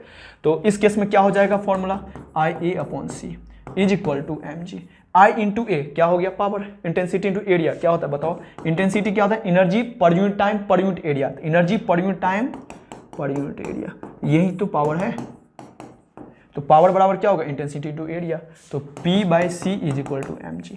तो P is equal to CmG, है ना। C क्या है? Speed of light in vacuum 3 × 10⁸, m mass 10 × 10⁻³ G का वैल्यू 10 है। ये कितना आ गया? 3 इंटू, देखो ये हो गया 3 × 10⁻7 वाट, सॉरी +7 होगा, ठीक है। तो इतना वाट का बीम इंसिडेंट करोगे तो यह जो प्लेट है हवा में लटका रहेगा, ठीक है। नेक्स्ट यदि हम लोग देखें, ठीक है, नेक्स्ट हमारे पास आता है बोर्स मॉडल, ठीक है। बोर्स मॉडल आप लोग जानते ही होंगे। तो बोर्स के अकॉर्डिंग एटॉमिक स्ट्रक्चर के बारे में बताया जा रहा था। तो बोर्स के अकॉर्डिंग इन्होंने क्या क्या बोला था कि इन्होंने ये बोला कि जो भी हमारा एटम होता है वो न्यूट्रल होता है, पहली बात। दूसरी बात इन्होंने ये भी बोला कि almost all the mass of the atom is confined in the very small volume that is called nucleus, ठीक है। तो इन्होंने ये बोला कि एक तो न्यूक्लियस होता है और न्यूक्लियस के चारों भाग क्या होता है? हमारे पास एक न्यूक्लियस होता है और न्यूक्लियस के चारों भाग जो है इलेक्ट्रॉन जो है इसके सर्कुलर ऑर्बिट में रिवॉल्व करते रहते हैं, ठीक है। हाँ, इन्होंने ये भी बोला कि हर ऑर्बिट का एनर्जी कांस्टेंट है, ठीक है। मतलब इस ऑर्बिट में जो इलेक्ट्रॉन मूव करेगा उसका एनर्जी कांस्टेंट होगा, इस ऑर्बिट में जब इलेक्ट्रॉन मूव करेगा तो उसका एनर्जी कांस्टेंट होगा, ठीक है। इन्होंने ये भी बात बोले। हाँ, इन्होंने ये भी बात बोले कि यदि कोई, मान लो कि ये फर्स्ट ऑर्बिट है, ये सेकंड ऑर्बिट है, ये थर्ड ऑर्बिट है, ठीक है। इन्होंने क्या बोला? यदि कोई इलेक्ट्रॉन फर्स्ट ऑर्बिट में मूव करता है उसका एनर्जी हर समय कांस्टेंट होगा। यदि कोई सेकंड ऑर्बिट में मूव करता है तो एनर्जी हर समय कांस्टेंट होगा। लेकिन यदि कोई इलेक्ट्रॉन एक ऑर्बिट से दूसरे ऑर्बिट में जाता है तो या तो इसको इलेक्ट्रॉन की रिक्वायरमेंट होगा या तो वह एनर्जी रिलीज करेगा, ठीक है। तो यदि लोअर से हायर में जाएगा इसको एनर्जी क्या करेगा? यदि कोई लोअर से हायर जाएगा तो इसको एनर्जी चाहिए, ठीक है। कितना अमाउंट ऑफ एनर्जी चाहिए? तो इसको दोनों ऑर्बिट के एनर्जी डिफरेंस के बराबर, ठीक है। हर ऑर्बिट का अपना फिक्स्ड एनर्जी होता है। मान लो ये E1 हो गया, ये हमारे पास E2 हो गया, तो इसको जो एनर्जी चाहिए वो कितना? E1 - E2 के बराबर, ठीक है।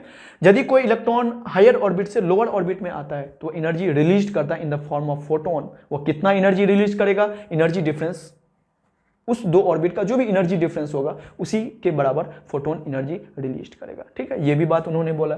और इन्होंने ये भी बात बोले कि जो एंगुलर मोमेंटम होता है that is equal to n × h/2π, ठीक है। यानी कि यदि कोई इलेक्ट्रॉन फर्स्ट ऑर्बिट में रिवॉल्व कर रहा है तो उसका एंगुलर मोमेंटम क्या हो जाएगा? 1 × h/2π। सेकेंड ऑर्बिट के लिए 2 × h/2π, ठीक है। यानी कि डिफरेंट ऑर्बिट के लिए n का वैल्यू आप पुट करते जाओ। तो इन्होंने ये सब बातें बोले थे, ठीक है। तो थ्योरेटिकल है पूरा। नेक्स्ट यदि हम लोग देखें, हाँ, ये भी बात बता दूं कि जो बोर्स मॉडल है this is only valid for single electron containing atom, या यूं कहूं कि हाइड्रोजन और हाइड्रोजन लाइक एटम के लिए ही यह वैलिड होता है, ठीक है। इनका बहुत सारा ड्रॉबैक भी था, ठीक है। फॉर हाइड्रोजन लाइक एटम, ठीक है। हाइड्रोजन जैसा एटम मतलब ऐसे वह सभी एटम जिसमें सिंगल इलेक्ट्रॉन हो, उस सभी के लिए हमने फॉर्मूला लिख लिया। ठीक है, देखो ये फॉर्मूला आया कैसे, ये तो आपको पता ही होगा। मान लिया जाए हमारे पास कोई एक एटम है जिसका एटॉमिक नंबर Z है, तो उसके न्यूक्लियस में कितना होंगे, Z प्रोटॉन होंगे। ठीक है, यदि Z प्रोटॉन होंगे तो हमारे पास Zd हो गया उसका चार्ज न्यूक्लियस का। ठीक है, एंड मान लिया जाए कि यहाँ से कोई ऑर्बिट में एक इलेक्ट्रॉन रिवॉल्व कर रहा है और उसका जो रेडियस है Rn है। ठीक है, तो यह जो इलेक्ट्रॉन रिवॉल्व कर रहा है मान लेते हैं with the speed of Vn।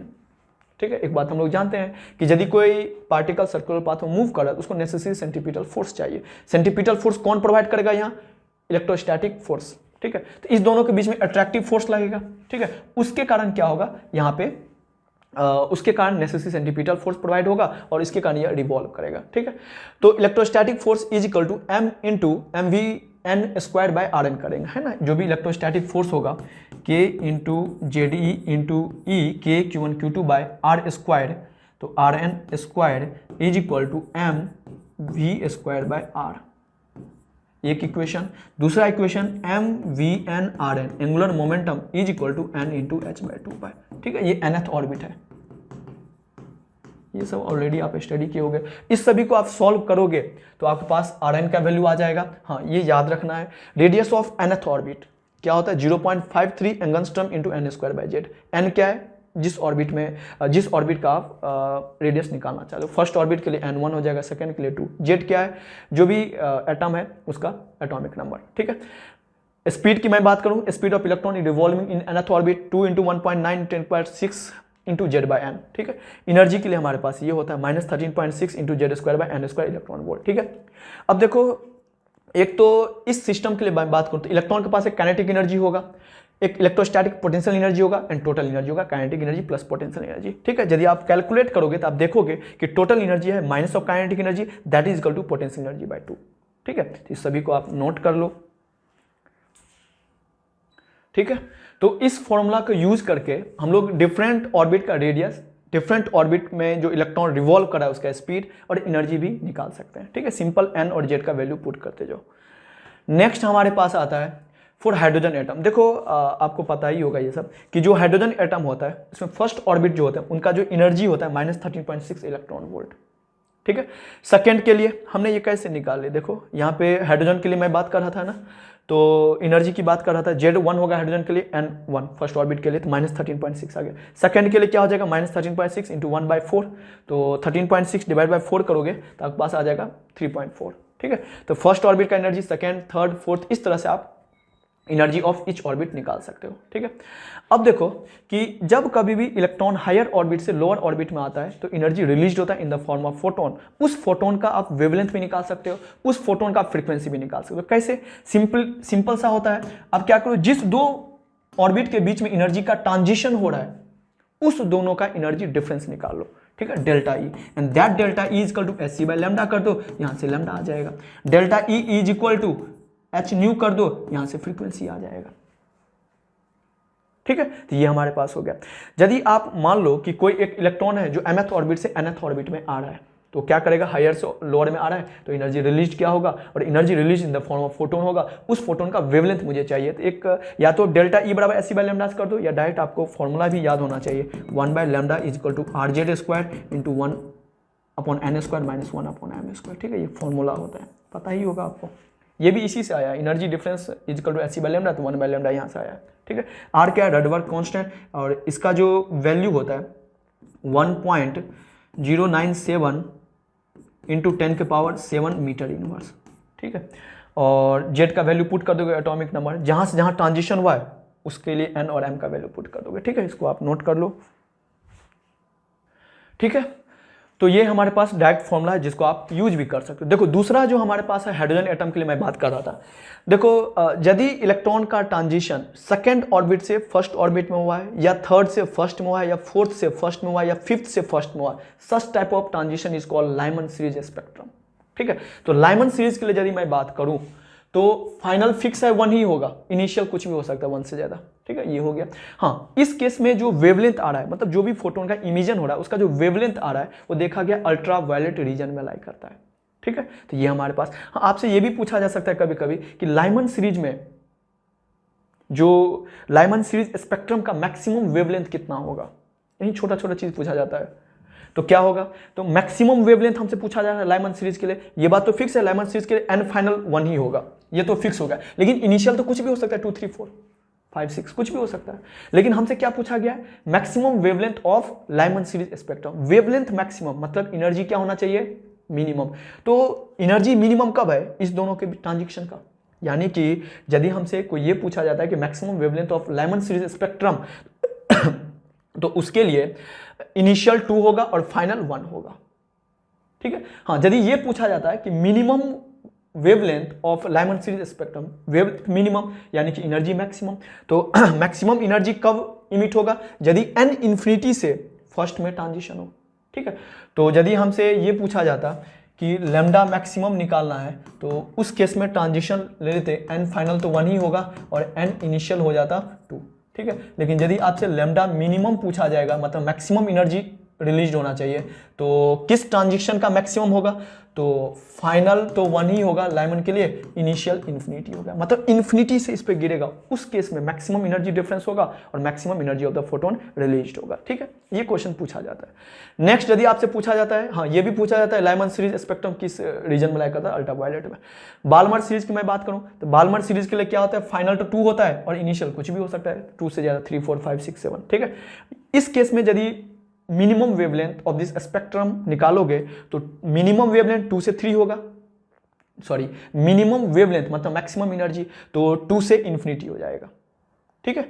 And maximum wavelength निकालोगे मतलब मिनिमम एनर्जी डिफरेंस तो 2 से 3 होगा, ठीक है। इसी ट्रांजिशन का मिनिमम होगा ना, ठीक है। तो जब लैम्डा मिनिमम और मैक्सिमम निकाला गया तो देखा गया कि विजुअल रीजन में लाई करता है, ठीक है। सेम वे में पास्चन की मैं बात करूं, ये सब पता ही होगा आपको, पास्चन में फाइनल 3 हो गया, इनिशियल कुछ भी हो सकता है, और इस केस में minimum wavelength and maximum wavelength lies in the infrared reason, ठीक है।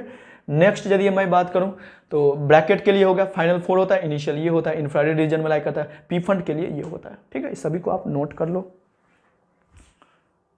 ठीक है। नेक्स्ट हमारे पास यदि देखूं क्या है, आयोनाइजेशन एनर्जी, ठीक है। ये सब आप जानते ही होंगे, कुछ टर्म होते हैं जो यूज होता है यहाँ पे, ionisation energy, excitation energy, binding energy या सेपरेशन एनर्जी, ठीक है। आयोनाइजेशन एनर्जी क्या होता है, minimum energy required to ionise the atom, ठीक है। तो मान लो कि हाइड्रोजन एटम है, ठीक है, हमारे पास क्या है, सॉरी हाइड्रोजन एटम है। हाइड्रोजन एटम में क्या होगा कि ये भी बोला गया है कि minimum energy required to ionise the atom, या यूं कहूं कि इलेक्ट्रॉन को ग्राउंड स्टेट से इन्फिनिटी तक ले जाने में जितना अमाउंट ऑफ एनर्जी का रिक्वायरमेंट होगा that is called ionisation energy, ठीक है।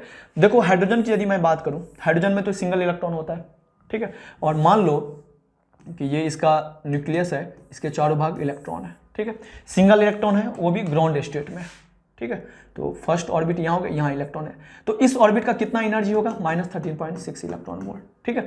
n इक्वल टू इन्फिनिटी पर जो इलेक्ट्रॉन है, sorry n equal to infinity पर जो ऑर्बिट है उसका एनर्जी कितना होगा, 0, क्योंकि यदि आप एनर्जी के फॉर्मूला में n इन्फिनिटी पुट करोगे तो n तो नीचे होता था, वो डिनोमिनेटर इन्फिनिटी आने से 0 हो जाता है, ठीक है। यानी कि इन्फिनिटी पर जो ऑर्बिट है उसका एनर्जी 0 है। यहाँ जो इलेक्ट्रॉन है उसका एनर्जी -13.6 इलेक्ट्रॉन वोल्ट है, हमें आयोनाइज करना है। अभी तो न्यूट्रल है, जितना पॉजिटिव नेगेटिव इलेक्ट्रॉन का 0 कर रहा है, आयोनाइज करना है तो हमें इस इलेक्ट्रॉन को यहाँ से हटा रिमूव करके इन्फिनिटी तक ले जाना है।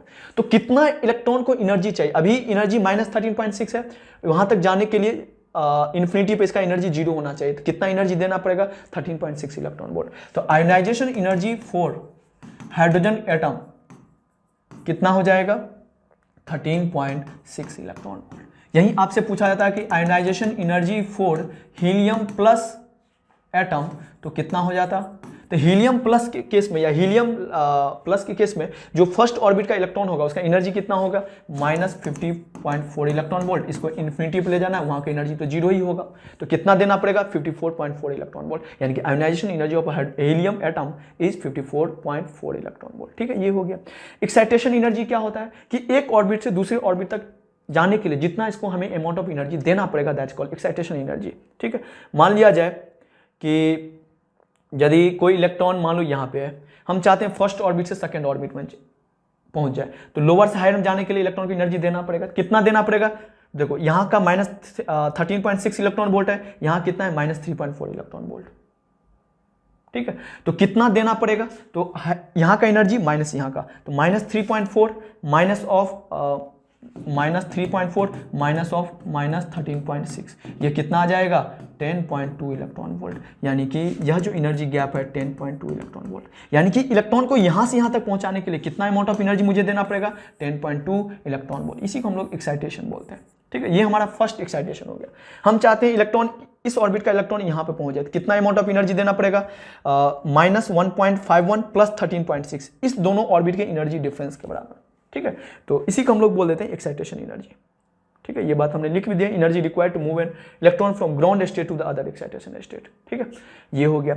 बाइंडिंग एनर्जी क्या होता है या सेपरेशन एनर्जी। बाइंडिंग एनर्जी क्या होता है कि जब यह एटम फॉर्म हुआ होगा तो कितना अमाउंट ऑफ एनर्जी रिलीज हुआ होगा, या अदर वर्ड में हम ये भी बोल सकते हैं इस एटम को तोड़कर या तोड़ने में कितना अमाउंट ऑफ एनर्जी लगेगा, ठीक है।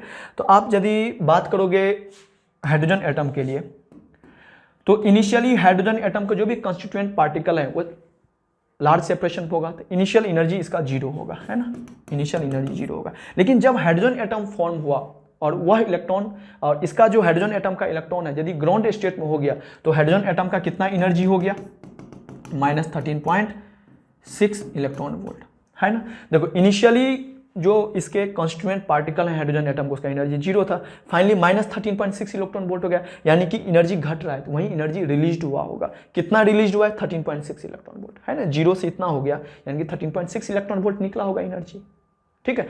तो इसका जो बाइंडिंग एनर्जी हो गया वो 13.6 इलेक्ट्रॉन वोल्ट। सेम वे में यदि हीलियम प्लस एटम होता, ठीक है, यदि मैं उसके लिए मैं बात करूं हीलियम एटम के लिए, तो वहां पे कितना होता, बिकॉज इनिशियली देखोगे आप जितने भी इसके कंस्टिट्यूएंट पार्टिकल होंगे इन्फिनाइट सेपरेशन हो गए, वहां का एनर्जी 0 और फाइनल एनर्जी कितना हो गया। मान लो कि हीलियम एटम का जो इलेक्ट्रॉन है वो ग्राउंड स्टेट में रहा होगा, तो उसके लिए कितना लिखोगे -50.4 इलेक्ट्रॉन वोल्ट, ठीक है। देखो कितना अमाउंट ऑफ एनर्जी रिलीज हुआ, 0 से माइनस इतना हो गया, यानी कि 54.4 इलेक्ट्रॉन वोल्ट एनर्जी रिलीज हुआ होगा हीलियम एटम फॉर्म होने में, ठीक है। तो यही हो गया इसका जो भी एनर्जी डिफरेंस आ रहा है, that is equal to binding energy, ठीक है। तो हमने यह डिफरेंट टर्म है जिसका यूज होता है। आयोनाइजेशन एनर्जी, एटम को आयोनाइज करने के लिए कितना अमाउंट ऑफ एनर्जी चाहिए। एक्साइटेशन एनर्जी, एनर्जी को एक ऑर्बिट से दूसरे ऑर्बिट में एक्साइट करने के लिए कितना चाहिए। बाइंडिंग एनर्जी, जब सिस्टम एटम जब फॉर्म हुआ होगा तो कितना अमाउंट ऑफ एनर्जी रिलीज होगा, ठीक है। नेक्स्ट हमने एक क्वेश्चन लिया। देखो इस चैप्टर से यदि मैं क्वेश्चन की बात करूँ तो एग्जैक्टली फॉर्मूला बेस्ड होता है, ठीक है। तो देखो ये जेईई मेंस में पूछा हुआ क्वेश्चन है, आई थिंक 2017 में पूछा हुआ है, ठीक है। देखो कितना इजी है। जब कह रहा है कि हमारे पास तीन, यहाँ दिखाएगा 3 ऑर्बिट है, ये ऑर्बिट, ये ऑर्बिट, ये ऑर्बिट, यहाँ की एनर्जी -E है, यहाँ का -4/3, यहाँ का -2 है, ठीक है। यदि इलेक्ट्रॉन का यहाँ से यहाँ ट्रांजिशन होता है तो जो भी फोटोन निकलेगा उस फोटोन का वेवलेंथ λ2 है और यहाँ से यहाँ पर λ1 है, तो हमें रेशियो निकालना है। काफ़ी ईजी है। देखो जो भी फोटोन रिलीज होगा उसका एनर्जी किसके बराबर होगा, energy difference of this orbit. तो एनर्जी डिफरेंस कितना हो गया इस ऑर्बिट का, लिख लो एनर्जी डिफरेंस, तो -E माइनस ऑफ -2E।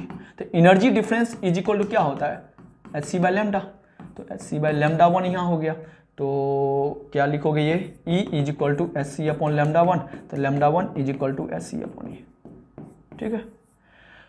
इस ट्रांजिशन के लिए कितना होगा वेवलेंथ, तो एनर्जी डिफरेंस कितना है यहाँ पे देखो -E, यदि आप एनर्जी डिफरेंस लिखोगे तो -E प्लस 4/3 है ना, -E माइनस ऑफ 4/3 करोगे तो माइनस माइनस प्लस आ जाएगा, this is equal to hc/λ2। तो ये कितना आ जाएगा, ये आपके पास आ गया E/3 is equal to hc/λ2, तो λ2 आपके पास हो गया 3hc/E, है ना। इस दोनों का हमें रेशियो निकालना है, तो कितना आ जाएगा λ1/λ2, λ/λ2 इज इक्वल टू 1/3, ठीक है। काफ़ी ईजी क्वेश्चन है, ठीक है, ठीक है। तो हमने बोर्स मॉडल देख लिए। नेक्स्ट हमारे पास एक्सरे आता है, ठीक है। तो देखो एक्सरे क्या है, यह एक इलेक्ट्रोमैग्नेटिक वेव है जिसका वेवलेंथ जो है 0.1 एंगस्ट्रॉम से 10 एंगस्ट्रॉम के बीच में लाई करता है, ठीक है। अब हम लोग स्टडी कर लेते हैं कि एक्सरे का प्रोडक्शन कैसे होता है, ठीक है।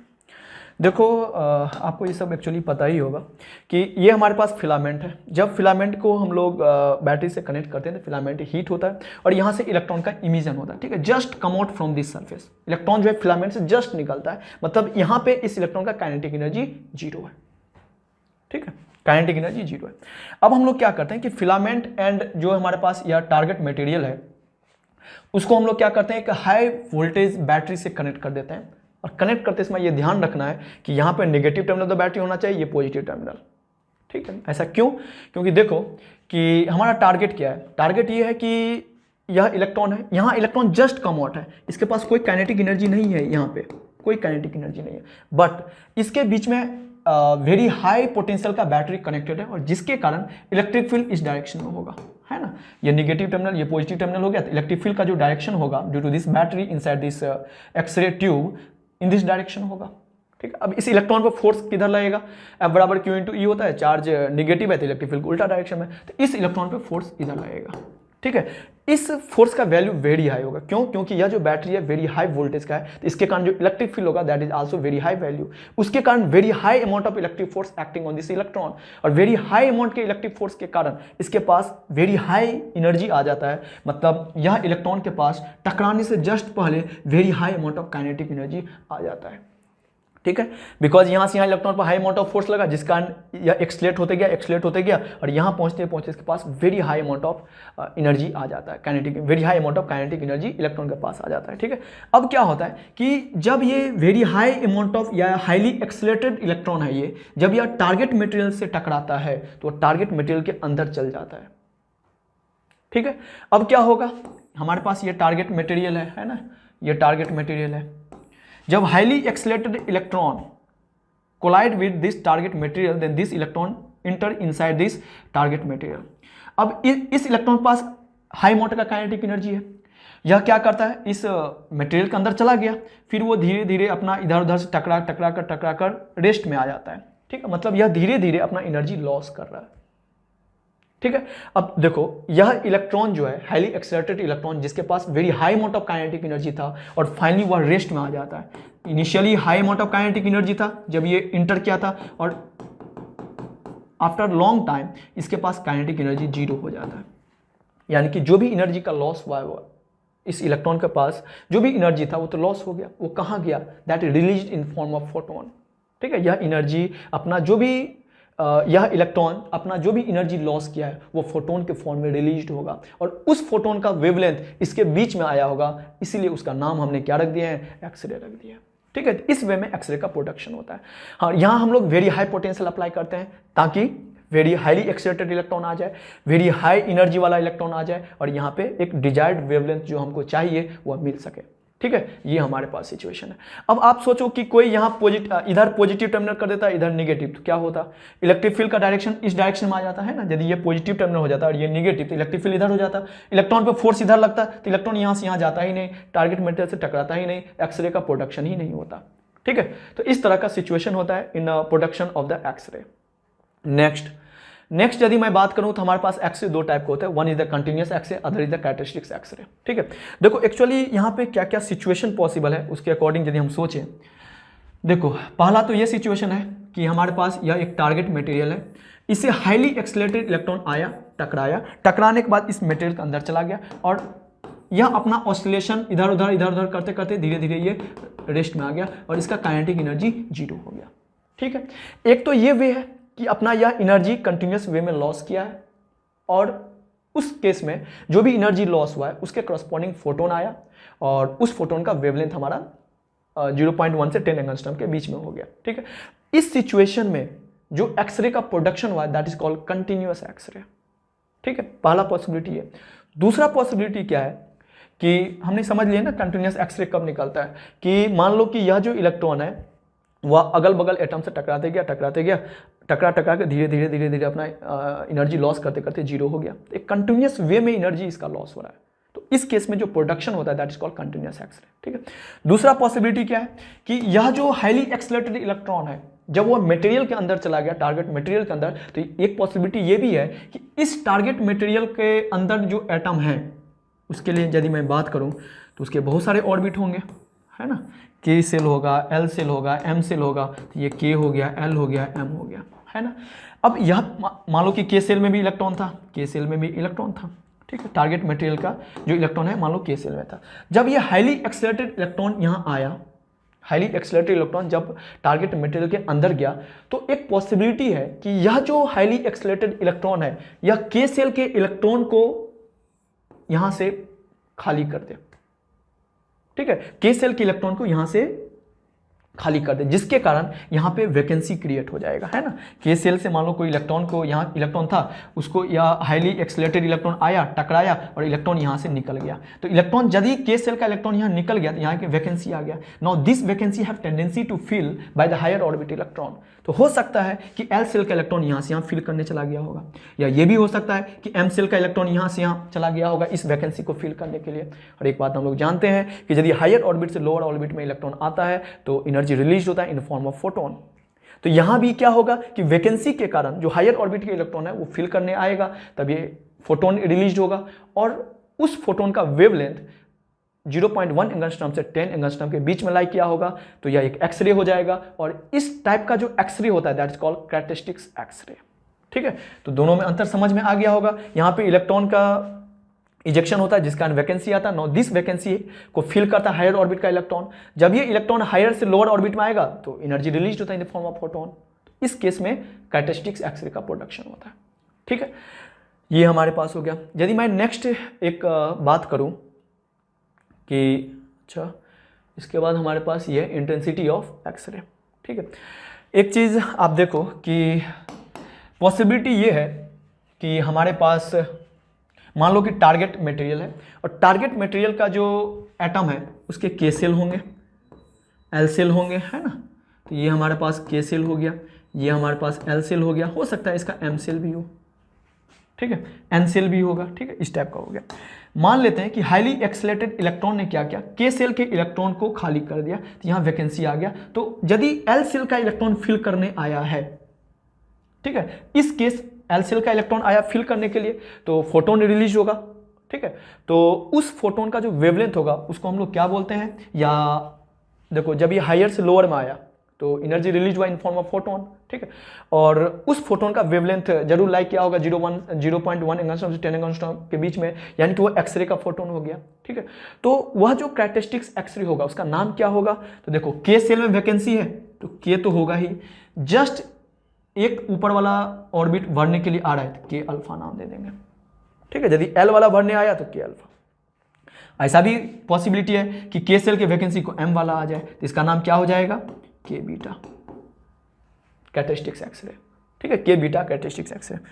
अब ऐसा भी पॉसिबिलिटी है कि L सेल में हो सकता है या हाईली एक्सेलरेटेड इलेक्ट्रॉन कहीं L सेल के इलेक्ट्रॉन को ही हटा दिया हो, तो यानी कि L सेल में यदि वैकेंसी आ गया और जस्ट सीनियर ऑर्बिट वाला इलेक्ट्रॉन फिल करने के लिए आ गया, तो फिर जो एक्सरे निकलता है उसका नाम क्या देंगे, L अल्फा। इसका नाम क्या होगा, L अल्फा, ठीक है। यदि मान लो कि N सेल का इलेक्ट्रॉन फिल करने आता तो इसका नाम क्या होता है, L बीटा। यानी कि जिस सेल में वैकेंसी आ रहा है वो तो होता ही है, यदि जस्ट 1 सीनियर आ रहा है तो अल्फा, यदि 2 सीनियर ऑर्बिट आ रहा है तो बीटा हो जाता है, ठीक है। तो ये हमारे पास हो गया। हाँ, आपसे ये भी पूछा जा सकता था कि यहाँ जो K अल्फा ट्रांजिशन या K अल्फा एक्सरे का वेवलेंथ क्या होगा, तो सिंपल है, इस दोनों सेल के एनर्जी डिफरेंस के बराबर, energy difference equal to hc/λ कर देंगे, यहाँ से लैम्डा निकाल लेंगे, ठीक है। तो हम लोग क्या लिख सकते हैं यहाँ पे हम लोग लिख सकते हैं EL minus EK is equal to hc/λ K alpha, है ना। तो lambda K alpha is equal to EL minus EK। Same way में लैम्डा K बीटा क्या होगा, मतलब K बीटा ट्रांजिशन के केस में या K बीटा एक्सरे इमिजन जो होगा उसका वेवलेंथ क्या होगा, तो hc upon energy difference. K beta में क्या होगा, K सेल में वैकेंसी होगा, भरने के लिए M का इलेक्ट्रॉन आया होगा, तो hc upon EM minus EK, ठीक है। लैम्डा ऑफ, ये हमारे पास इस वे में हम लोग निकाल लेते हैं, ठीक है। ये हमारे पास हो गया, इसको आप नोट कर लो,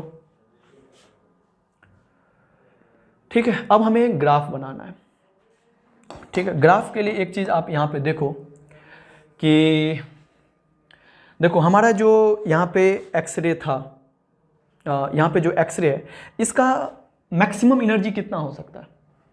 सोचो कि यदि यह मान लो कि V वोल्ट का बैटरी कनेक्टेड है, ठीक है, यदि V वोल्ट का बैटरी यहाँ पे कनेक्टेड है, इलेक्ट्रॉन यहाँ जस्ट इमिजन हुआ है, यहाँ पे इसका काइनेटिक एनर्जी 0 था, ठीक है, यहाँ पे काइनेटिक एनर्जी मान लो K हो गया, kinetic energy equal to K हो गया।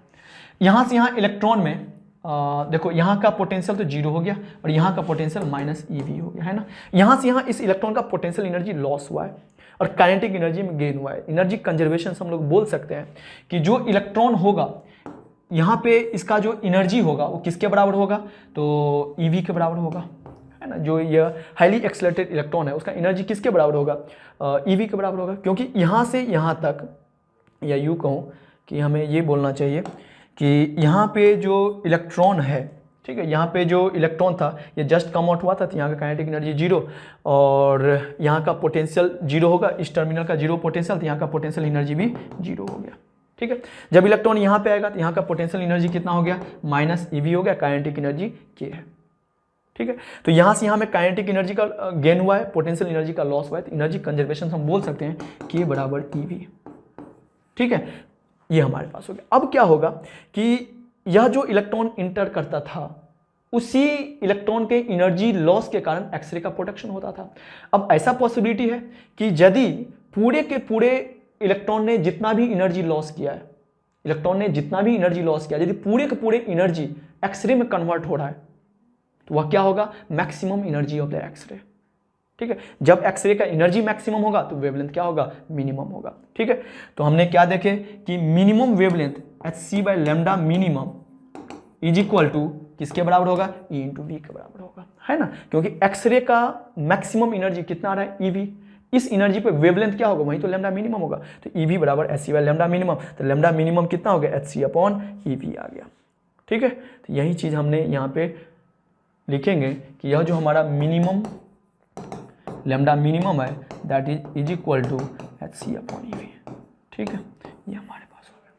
तो देखो मिनिमम वेवलेंथ ऑफ एक्सरे कि किस बात पर डिपेंड करता है, V पे। V क्या है, पोटेंशियल डिफरेंस जो हमने फिलामेंट और टारगेट मटेरियल के बीच में लगाए हैं, ठीक है। तो उसका वैल्यू जितना कम होगा, V का वैल्यू यदि हम लोग ये देखें कि V का वैल्यू जितना हाई होगा तो लैम्डा मिनिमम क्या होगा, उतना ही कम होगा। फिर जो एक्सरे निकलेगा उसका एनर्जी क्या होगा, उतना ही ज़्यादा होगा, बिकॉज एक्सरे जो इमिट हो रहा है वो एक फोटोन के फॉर्म हो रहा है, उसका एनर्जी hc बाय लैम्डा होता है, लैम्डा जितना कम एनर्जी उतना ज़्यादा, ठीक है। यही कारण भी है कि हम लोग हाई पोटेंशियल डिफरेंस अप्लाइड करते हैं ताकि अधिक से अधिक एनर्जी वाला एक्सरे मिले, ठीक है। देखो यहाँ से यहाँ तक एक कंटिन्यूस एक्सरे है, ये कैरेक्टरिस्टिक, ठीक है। तो यह हमारा intensity of X-ray versus wavelength का ग्राफ है, ठीक है। यहाँ पे एक चीज़ हमें ये देखना होता है कि हाँ, एक चीज़ ये हो गया हमारे पास, ठीक है। क्या यहाँ से यहाँ देखो कि यहाँ से यहाँ क्या हुआ कि कंटिन्यूस हो गया और ये कैरेक्टरिस्टिक्स हो गया, इस दोनों में किसका वेवलेंथ कम होगा या ज़्यादा होगा, लैम्डा K अल्फा का या लैम्डा K बीटा का, ये भी मुझे समझना पड़ेगा।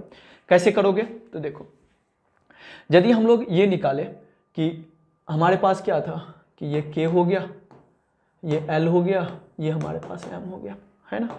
यदि इलेक्ट्रॉन का ट्रांजिशन यहाँ से यहाँ हुआ है फिर जो एक्सरे निकलता है उसी के वेवलेंथ को हम लोग लैम्डा K बीटा बोलते थे, तो lambda K beta is equal to hc upon EL minus EK, यही ना, K अल्फा, सॉरी ये K अल्फा है ना, जस्ट एक सीनियर सा है, K अल्फा हो गया। यहाँ से यहाँ जो आ गया वो हमारा क्या होगा, लैम्डा K बीटा, ठीक है। लैम्डा K बीटा क्या होगा, hc upon energy difference EM minus EK, ठीक है। अब एक चीज़ यहाँ से देखो कि लैम्डा K अल्फा और K बीटा में किसका वैल्यू बड़ा होगा, देखो न्यूमरेटर दोनों का सेम है, hc, एनर्जी डिफरेंस इसके लिए ये है, इसके लिए ये है, तो जिसका एनर्जी डिफरेंस कम होगा यानी कि इसका डिनोमिनेटर कम है, यानी कि यहाँ से हम बोल सकते हैं लैम्डा K अल्फा का value greater than lambda K beta होगा, ठीक है, बिकॉज न्यूमरेटर दोनों का सेम ही है, डिनोमिनेटर इसका छोटा है, इसका छोटा है, ये डिफरेंस ये कम है ना, ये डिफरेंस ज़्यादा है, तो डिफरेंस ज़्यादा हो गया तो ओवरऑल ये कम हो गया। तो देखो लैम्डा K बीटा पहले आएगा, ठीक है, ये हमारा वेवलेंथ का है तो पहले आएगा, ये बाद में आएगा क्योंकि इसका वैल्यू बड़ा है, एक्सिस पे जिसका वैल्यू बड़ा होता तो बाद ही आता है, ठीक है। ये हमारे पास हो गया, इसको आप नोट कर लो, ठीक है, ये हमारे पास हो गया। हाँ, यहाँ ग्राफ से एक चीज़ और हम लोग देख रहे हैं कि जो इंटेंसिटी ऑफ एक्सरे यानी कि जो भी एक्सरे निकल है उसका वेवलेंथ लैम्डा मिनिमम से ज़्यादा ही होगा। लैम्डा मिनिमम से कम वेवलेंथ वाला एक्सरे निकलेगा ही नहीं, ठीक है। लैम्डा मिनिमम वैल्यू hc/eV होता है, ठीक है। यहाँ से एक चीज़ हम लोग ये भी देख रहे हैं कि जो भी एक्सरे का इमिशन हो रहा है तो मिनिमम वेवलेंथ ऑफ एक्सरे जो आ रहा है वो लैम्डा मिनिमम के बराबर, ठीक है। लैम्डा मिनिमम से कम वेवलेंथ वाला एक्सरे का इमिशन नहीं होगा, ठीक है। और लैम्डा मिनिमम वैल्यू हमारे पास ये होता है। नेक्स्ट हमारे पास वेवलेंथ के अल्फा, के बीटा, के and lambda for L alpha, ठीक है। इसे हम जानते ही हैं या देख ही लिए हैं अभी, ठीक है। यदि के अल्फा में कहाँ से कहाँ ट्रांजेक्शन होगा, एल से के एनर्जी डिफरेंस, hc/एनर्जी डिफरेंस। के बीटा में m से k हुआ होगा तो दोनों ऑर्बिट की एनर्जी डिफरेंस, ठीक है। एल अल्फा में m से l हुआ होगा तो ये एनर्जी डिफरेंस, ठीक है। नेक्स्ट हमारे पास सॉफ्ट एंड हार्ड एक्सरे, ठीक है। देखो यह रिलेटिव टर्म है, ठीक है। किसके रिस्पेक्ट में कौन सॉफ्ट एक्सरे है और कौन हार्ड एक्सरे है, ठीक है। तो देखो जिसका एनर्जी ज़्यादा होगा वह हार्ड एक्सरे कहा जाता है, जिसका एनर्जी कम होगा उसको हम लोग सॉफ्ट एक्सरे बोलते हैं, ठीक है। तो हार्ड एक्सरे मतलब मोर एनर्जी,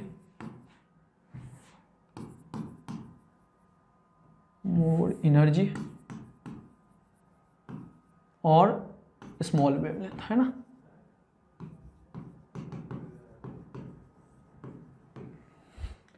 सॉफ्ट एक्सरे का मतलब लेस एनर्जी और लार्ज वेवलेंथ, ठीक है। ये हमारे पास हो गया। नेक्स्ट मोस्ले इक्वेशन, देखो मोस्ले लॉ आप जानते ही होंगे। मोस्ले ने क्या किया, जितने भी एटम है हर एटम के लिए के अल्फा ट्रांजेक्शन के उन्होंने फ्रीक्वेंसी वर्सेस जेड का उन्होंने रिलेशन लाया, and that relation is under root of nu is equal to a into Z minus B, ठीक है। a एंड b कांस्टेंट है, b को हम लोग स्क्रीनिंग कांस्टेंट कहते हैं, एंड के अल्फा ट्रांजेक्शन के लिए b का वैल्यू 1 होता है। और ये कैसे आया, सिंपल, के अल्फा ट्रांजेक्शन के लिए आप एनर्जी डिफरेंस लिख लो, that equal to h nu कर दो, यहाँ से न्यू का वैल्यू आ जाएगा, ठीक है। ये जस्ट हमें याद करना है इसको। नेक्स्ट हमारे पास ये एक क्वेश्चन है कि हमसे ये कहा जा रहा है कि हमारे पास इंटेंसिटी वर्सेस वेवलेंथ का ग्राफ है, ठीक है। के अल्फा ट्रांजेक्शन है, दो डिफरेंट टारगेट मटेरियल है, ठीक है। मान लो कि एक टारगेट मटेरियल था जिसका एटॉमिक नंबर, हमारे पास कोई एक टारगेट मटेरियल है और उसका एटॉमिक नंबर जो है हमारे पास Z1 है, ठीक है। दूसरा टारगेट मटेरियल है, इसका एटॉमिक नंबर Z2 है, और दोनों के लिए हमें के अल्फा ट्रांजेक्शन गिवन है, ठीक है। यहां पे हम एक चीज देख रहे हैं कि लैम्डा के अल्फा या यूं कहूं कि लैम्डा 1 का जो वैल्यू है लेस देन लैम्डा 2 है ना। इसका वैल्यू कम है, इसका वैल्यू ज्यादा है, के अल्फा ट्रांजेक्शन ही हो रहा है। तो के अल्फा ट्रांजेक्शन केस में लैम्डा के अल्फा का फॉर्मूला क्या होता था बताओ, hc अपॉन क्या होता था बताओ, hc upon EL minus EK, यही होगा ना। देखो एनर्जी जो होता है, एनर्जी मान लो कि हमारे पास ये K सेल हो गया, ये L सेल हो गया, ठीक है। एनर्जी ऑफ इच सेल किस बात पर डिपेंड करता है, तो हम लोग क्या जानते हैं, एनर्जी जो होता है -13.6 इंटू Z²/n² इलेक्ट्रॉन वोल्ट, ठीक है। अब यहाँ से तो क्लियरली मुझे पता चला है इस ग्राफ से कि लैम्डा 1 का वैल्यू कम है, लैम्डा 2 का वैल्यू ज़्यादा है ना। लैम्डा 1 जो है वैल्यू कम है, लैम्डा 2 का वैल्यू ज़्यादा है। और ये है क्या, के अल्फा ट्रांजेक्शन। तो लैम्डा के अल्फा किसके बराबर है, hc अपॉन एनर्जी डिफरेंस इस दो ऑर्बिट का, ठीक है। तो हमने क्या देख रहे हैं कि लैम्डा का वैल्यू कम है, ठीक है। यानी कि एनर्जी का जो डिफरेंस होगा इसके लिए के एन एल के लिए, के एन एल सेल में एनर्जी का डिफरेंस फॉर लैम्डा 1 किसके लिए है, लैम्डा 1 Z1 के लिए है ना। तो Z1 के केस में जो एनर्जी डिफरेंस होगा वो ज़्यादा होगा। एनर्जी डिफरेंस के एन एल सेल के बीच में एनर्जी डिफरेंस मैं यहाँ लिख दूँ कि energy difference EL minus EK जो है वो Z1 के लिए ज़्यादा है, EL minus EK of Z2 से, ठीक है। यदि एनर्जी डिफरेंस ज़्यादा हुआ होगा तभी तो लैम्डा का वैल्यू कम हुआ होगा, ठीक है। तो इसके लिए एनर्जी डिफरेंस ज़्यादा है, ये हमारे पास हम लोग जानते हैं कि जो एनर्जी आता था वो ये आता था, है ना, -13.6 Z²/n², यानी कि जो एनर्जी का डिफरेंस आएगा वो प्रोपोर्शनल टू Z² आ जाएगा, है ना। ये Z² तो कॉमन आ जाएगा, 1/n² माइनस, मतलब ये तो ऑर्बिट का डिफरेंस हो गया, Z तो कॉमन आ जाएगा ना। यदि हम किसी एक ही एटम के दो ऑर्बिट के बीच में एनर्जी डिफरेंस लिखेंगे तो जेड स्क्वायर तो कॉमन आ जाएगा, तो डेल्टा ई क्या आ रहा है, जेड स्क्वायर के प्रोपोर्शनल। तो हम लोग क्या देख रहे हैं, इसके लिए एनर्जी डिफरेंस ज़्यादा है, यानी कि इसका Z1 का वैल्यू ज़्यादा होगा Z2 से, ठीक है। तो Z1 ग्रेटर देन Z2 आ गया, ठीक है। तो ये हमारे पास हो गया। यदि मैं एक्सरे से बात करूं तो एक्सरे में ग्राफ मतलब इसी टाइप का ग्राफ दे दिया जाता है, फिर क्वेश्चन पूछा जाता है, ठीक है। और या तो मॉसले इक्वेशन भी काफ़ी ईजी है, सिंपल फॉर्मूला बेस्ड है, ठीक है। तो ये हमारे पास हो गया। नेक्स्ट हमारे पास है डी ब्रोगली वेवलेंथ, ठीक है। देखो डी ब्रोगली वेवलेंथ का फॉर्मूला होता है, वो मुझे याद कर लेना चाहिए। डी ब्रोगली वेवलेंथ नॉर्मली हम क्या जानते हैं, lambda equal to h/p, momentum को हम लोग √2m के लिख सकते हैं, where k is the kinetic energy. k हमारा क्या है, काइनेटिक एनर्जी है, v क्या है, पोटेंशियल डिफरेंस, ठीक है। यदि कोई चार्ज है q, उसको जब हम v पोटेंशियल डिफरेंस में मूव कराएंगे तो उसमें काइनेटिक एनर्जी जो स्टोर होगा that is equal to qv, तो 2m k के बदले qv लिख दिया, ठीक है।